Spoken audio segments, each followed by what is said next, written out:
You know, there's a specific kind of weight we carry as we get older.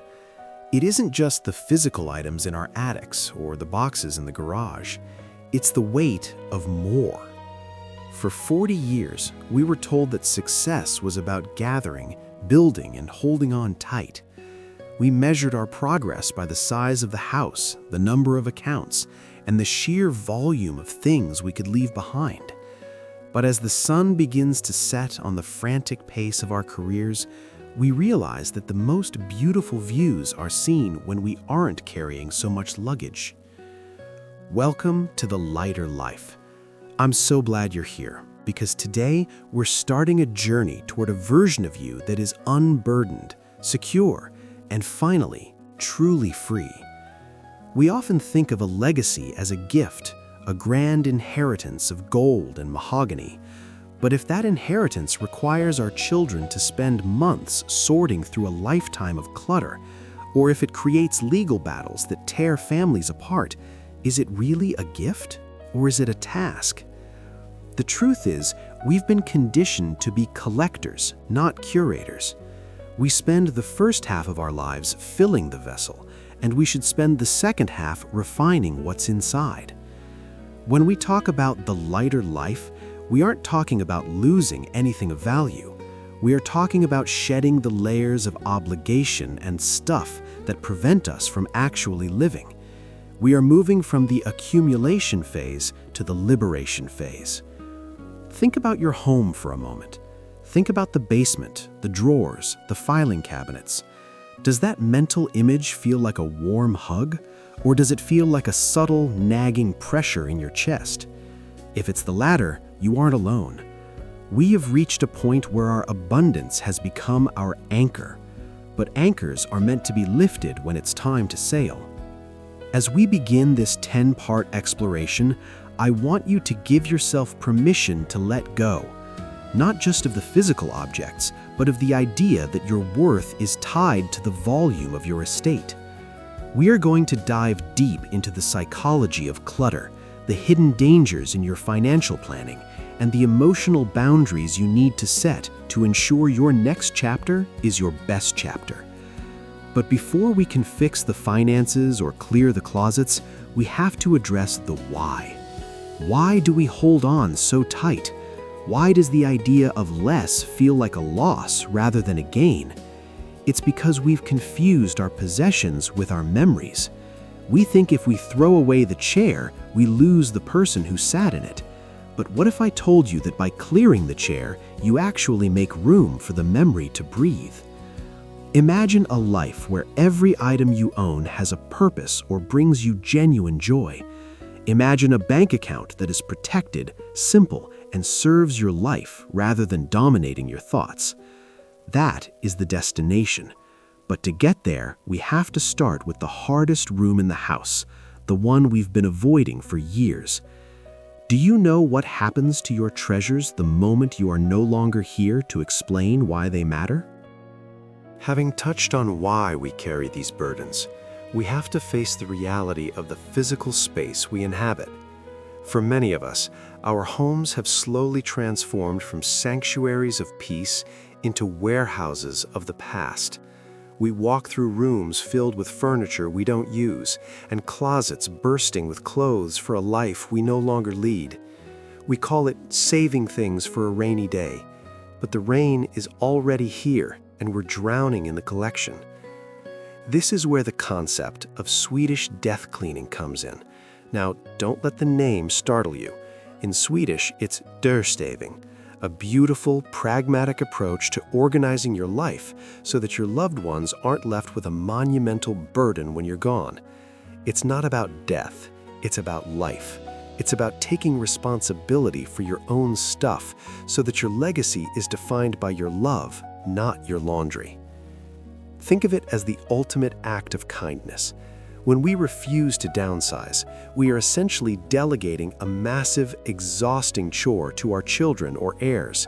We are asking them to decide what is trash and what is a treasure, all while they are grieving. By starting this process now, you aren't just cleaning, you're curating. You're choosing what stories you want to tell. I remember a friend who spent 40 years collecting rare books. He loved them, but as he entered his 70s, he realized his children had no interest in them. They saw a wall of dust. He saw a wall of dreams. Instead of leaving them to be sold for pennies at an estate sale, he spent a year gifting them. He gave them to libraries, to young students, and to friends.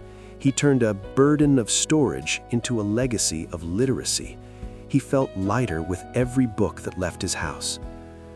The psychology of clutter is fascinating because it's almost always rooted in fear, a fear of the future or a desperate clinging to the past. But the past is already gone, and the future is better met with open hands. When we clear our physical space, we clear our mental space.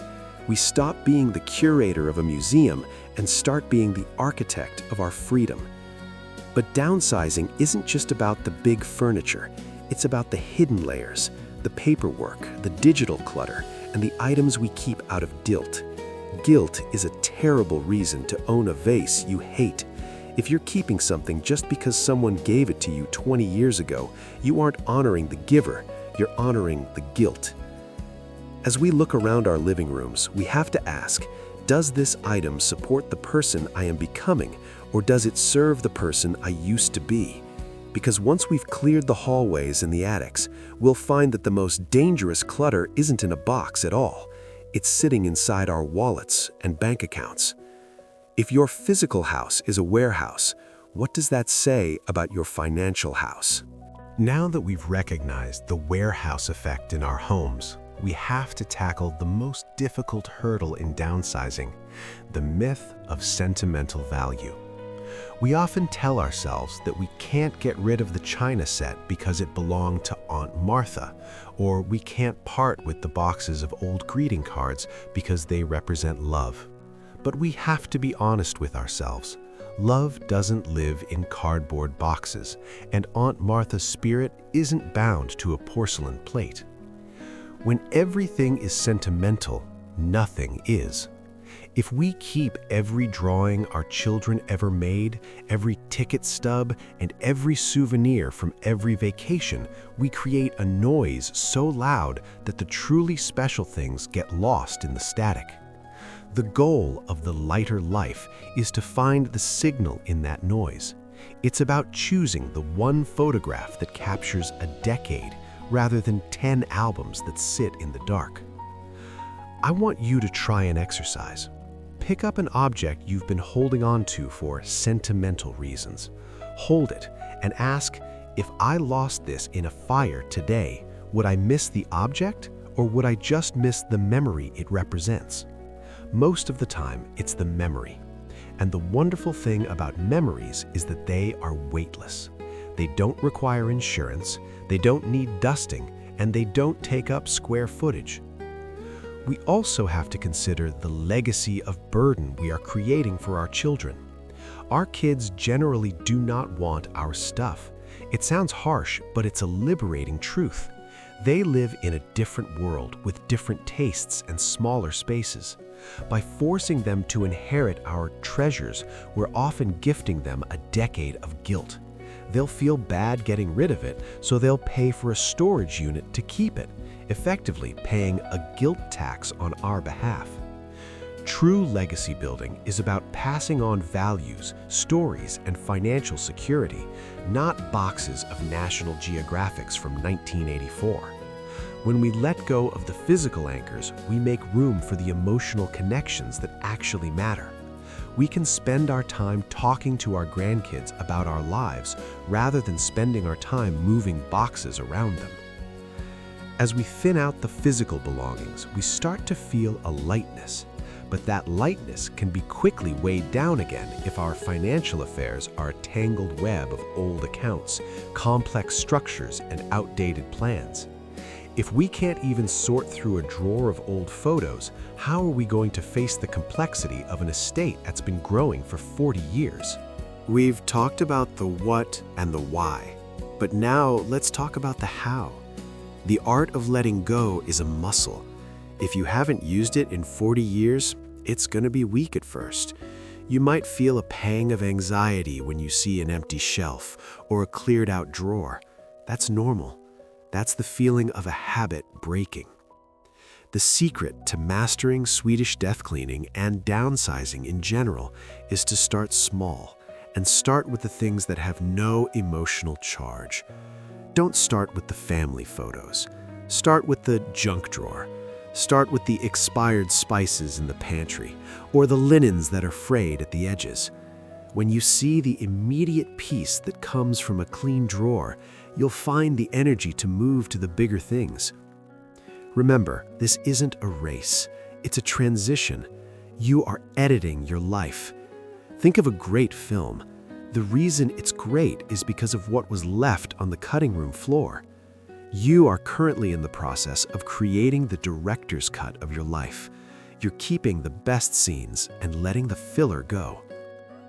There is a profound spiritual freedom in owning what you need.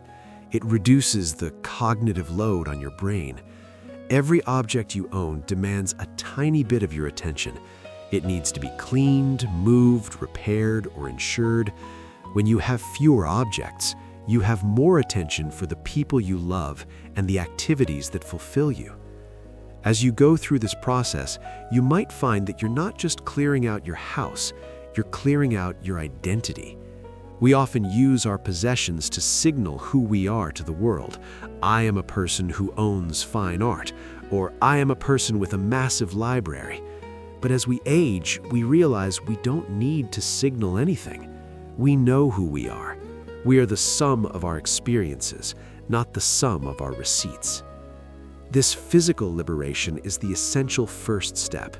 It proves to you that you can survive and thrive with less. It prepares you for the next, perhaps more critical phase of the journey. Because while a cluttered house is a nuisance, a cluttered and unprotected financial legacy is a catastrophe. Are you ready to look at your money with the same honesty we've applied to your attic? Because the hidden dangers are often where we feel the most secure. Now that we've cleared the physical space in our living rooms, we must address the clutter in our bank accounts. If a house full of stuff is a physical burden, a disorganized financial life is a legal and emotional minefield. For high achievers, the instinct has always been to grow the pile. But as we enter this next chapter, the goal shifts from growth to protection and simplicity. A lighter life financial plan isn't about having less money, it's about having less complexity. Over 40 years, you've likely accumulated a patchwork of accounts, old 401ks, various brokerage accounts, life insurance policies from companies you haven't spoken to in a decade, and perhaps property in another state. To you, it's wealth. To your heirs, it's a jigsaw puzzle with half the pieces missing. One of the most profound gifts you can give your family is a financial map. This isn't just a will, though a will is essential. It's a clear, consolidated, and protected fortress. It means consolidating those accounts so that you aren't managing 12 different logins. It means ensuring that your beneficiaries are up to date and that your intentions are crystal clear. But here is where we must be careful. In our desire to make things easy for our children, many of us fall into a dangerous trap.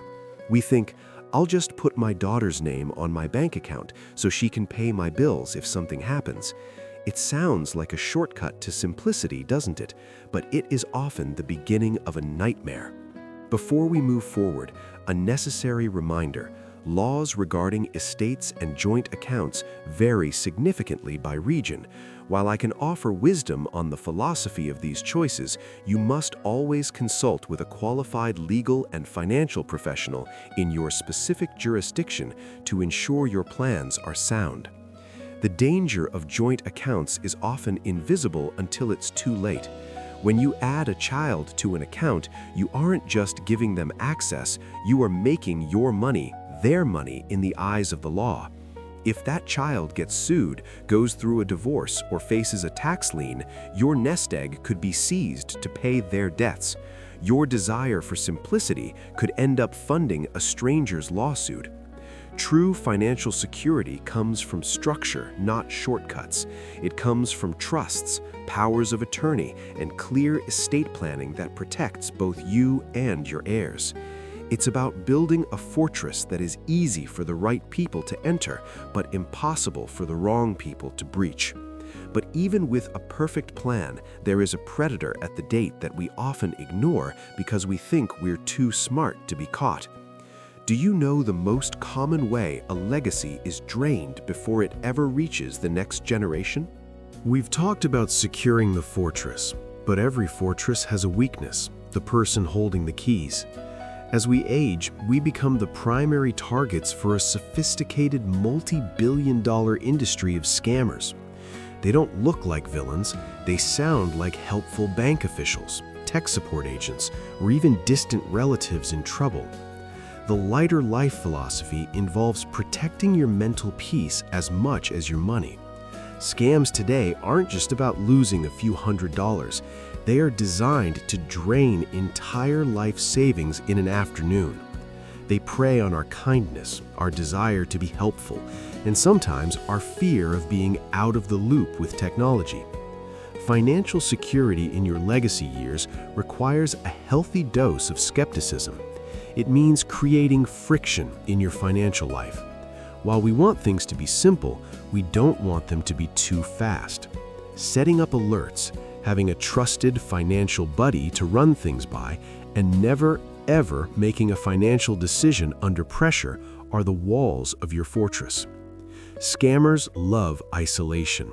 They want to catch you when you're alone, when you're worried about your computer being hacked, or when you're feeling a little overwhelmed by the pace of the digital world. By simplifying your accounts, as we discussed in the last part, you make it much easier to spot an anomaly. It's hard to notice a leak in a dozen different buckets, but it's very easy to see one in a single well-tended pond. But it's not just strangers we have to worry about. Sometimes the predators are the people we love, not because they're evil, but because they are desperate. The family bank is a common feature of many high achievers' lives. Lending money to children, grandchildren, or siblings can become a constant drain on your resources and, more importantly, your emotional energy.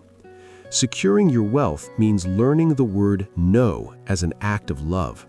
When you protect your retirement, you are ensuring that you will never become a financial burden to your children later. That is the ultimate legacy. As we secure the money and the stuff, we start to realize that the most complex part of the lighter life isn't the bank, it's the dinner table. What happens to your relationships when you stop being the provider and start being the person? As we continue to refine our financial fortress, we have to look past the numbers. We've consolidated the accounts and protected against scams, but there's a deeper layer to your legacy, the inheritance of values. A legacy of money without a legacy of wisdom is often a curse. Statistics show that the majority of inherited wealth is gone within 2 generations. Why? Because the stuff was passed down, but the spirit was not. In the lighter life, we believe that the best thing you can leave behind is a family that knows how to handle what they receive. This means having the hard conversations now. It means being transparent about your estate plan, not necessarily the exact dollar amounts, but the intent behind them. When things are kept secret, it creates a vacuum that is filled with assumptions, resentment, and eventually legal battles. By being clear about your choices today, you are removing the burden of uncertainty for your children tomorrow. You are telling them, I have handled this, so you don't have to. This is also the time to consider giving while living. Instead of waiting until you are gone to pass on your wealth, could you use some of it now to create memories? Could you fund a family trip, help with a grandchild's education, or support a cause you believe in? When you give while you're here, you get to see the impact. You get to guide the use of the gift. You turn a transfer of assets into a shared experience. This approach lightens your load in two ways. It reduces the size of the estate that will eventually need to be processed, and it fills your life with the joy of seeing your hard work do good in the world. It shifts the focus from what I have to what I am doing. But to do this, we have to address a very real, very human obstacle: the emotional boundaries we have with our adult children. Sometimes our kids don't want us to downsize. They don't want us to spend their inheritance. They want us to stay in the big house because it's the family home. How do you reclaim your life when the people you love are the ones holding you back? We've cleared the attic and secured the bank, but now we must clear the heart. One of the heaviest weights we carry as high achievers is the expectations of others, especially our adult children. We spent decades being the fixers, the providers, and the pillars. But as we move toward a lighter life, we have to redefine our roles. Setting healthy boundaries with adult children is perhaps the most difficult part of this journey. It involves saying, "I love you, but this is my time." It means realizing that your primary job now isn't to solve their problems, but to live your life with purpose and joy. Many people stay in houses that are too big and too expensive because they want to keep a guest room for children who only visit twice a year. They keep stuff they don't want because their kids said, "Oh, don't get rid of that," even though those same kids have no room for it in their own homes. The lighter life requires us to be the captains of our own ships. If the big house is a burden to you, you have every right to sell it. If the heirlooms are gathering dust, you have every right to part with them. Your children will survive the loss of a guest room. They might not survive seeing you overwhelmed and burdened by a life you no longer want to lead. This transition can also bring up a sense of loneliness. When the noise of building a career and raising a family fades, the silence can be deafening. But that silence isn't a void, it's a canvas. It's an opportunity to rediscover who you are outside of your roles. Who are you when you aren't a CEO, a parent, or a provider? Rediscovering your purpose is the emotional freedom pillar of our philosophy. It might be a new hobby, a volunteer role, or simply the luxury of a slow morning with a book. It's about finding the things that make your soul feel light. But there is a final fear we have to face, the fear of the blueprint. What does the actual day-to-day life of a liberated life look like? If you let go of the past, what exactly are you moving toward? As we move toward the final synthesis of our journey, we have to address the most beautiful part of letting go. What fills the space we've created? When you remove the physical clutter, the financial complexity, and the emotional obligations, you are left with something very rare in the modern world: space. Space to think, space to breathe, space to be. Purpose in the second half of life looks different than it did in the first. In the first half, purpose was about achievement.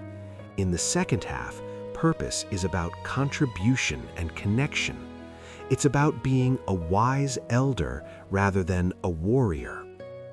When you live light, you have the flexibility to follow your curiosity. You can travel without worrying about a massive estate. You can invest your time in relationships because you aren't spending it on maintenance. You find that your happiness isn't derived from what you own, but from how you experience the world. Think about the legacy builder we talked about at the beginning. A true legacy builder isn't someone who leaves behind a mountain of gold. It's someone who leaves behind a trail of light. They leave behind children who are independent and capable. They leave behind a community that was touched by their wisdom. They leave behind a story worth telling. This part of the journey is about repotting yourself. Just like a plant that has outgrown its container, you might need a new environment to continue to grow. Downsizing your home might mean moving to a community where you have more social interaction. Simplifying your finances might mean you have more resources to support a cause that gives you a sense of meaning.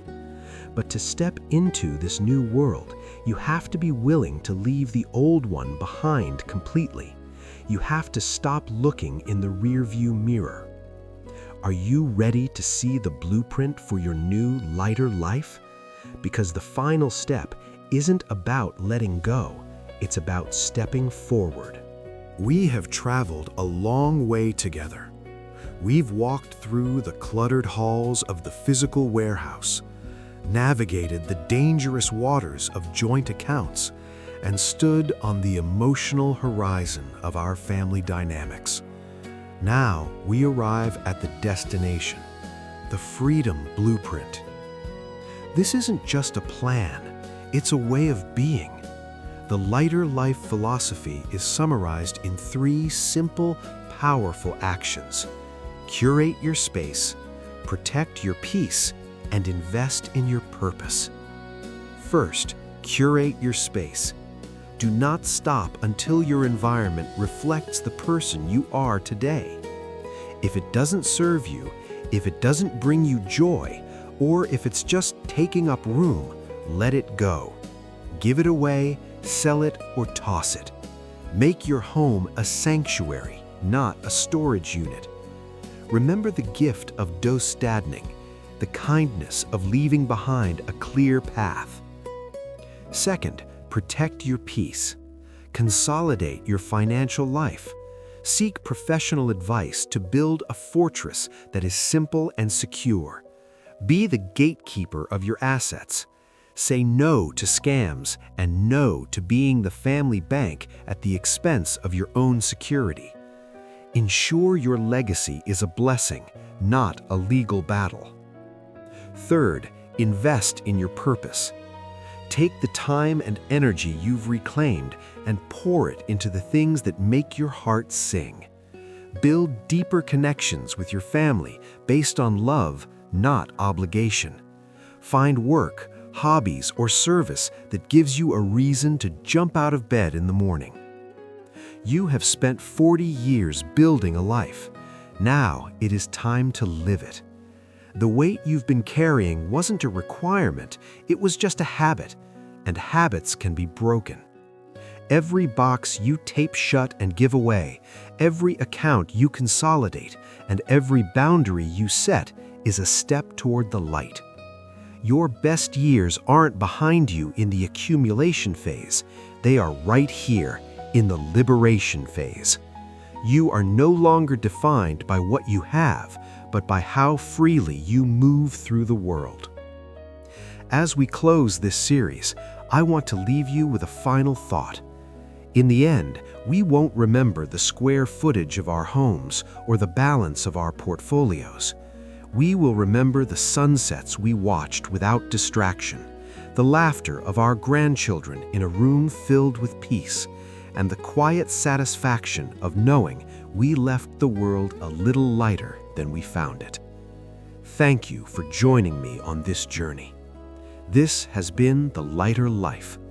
Go forth, shed the weight of the past, and start traveling light. Your chapter of true freedom begins now.